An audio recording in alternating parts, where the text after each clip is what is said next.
વિચારો કે જ્યારે બાળકોના હાથમાં રંગો આવે છે ત્યારે શું થાય? એમની કલ્પનાને જાણે પાંખો ફૂટે છે. આજે આપણે શિક્ષણમાં કળા અને રંગોની શક્તિને ઉજાગર કરતી આવી જ એક અદ્ભુત પહેલ વિશે વાત કરીશું. જી હા, આ એક એવી પહેલ છે જેણે વિદ્યાર્થીઓને રંગોની એક આખી નવી જ દુનિયા ભેટમાં આપી છે. આ વાત માત્ર થોડા રંગોની નથી, પણ એનાથી ક્યાંય વિશેષ છે. બાળકોની કલ્પનાને એક નવી જ ઉડાન આપવાની છે. અને જુઓ, આ કોઈ નાનીસૂની વાત નથી.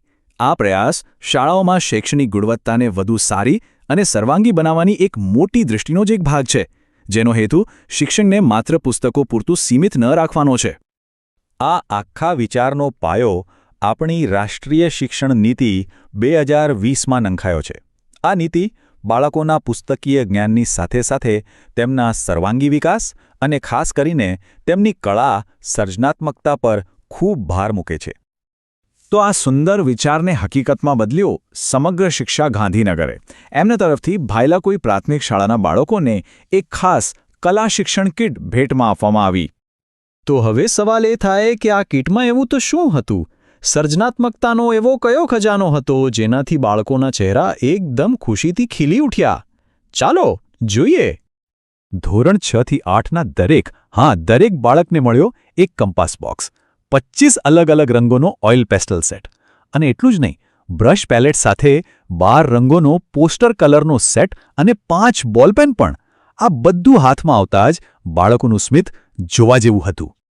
પણ આ કિટ આપવા પાછળનો જે હેતુ હતો ને, એ માત્ર વસ્તુઓ વહેંચવાનો બિલકુલ નહોતો. એનાથી પણ ક્યાંય વધારે ઉમદા અને ઊંડો હતો. બસ આ એક જ વાક્યમાં આખી પહેલનો સાર સમાઈ જાય છે.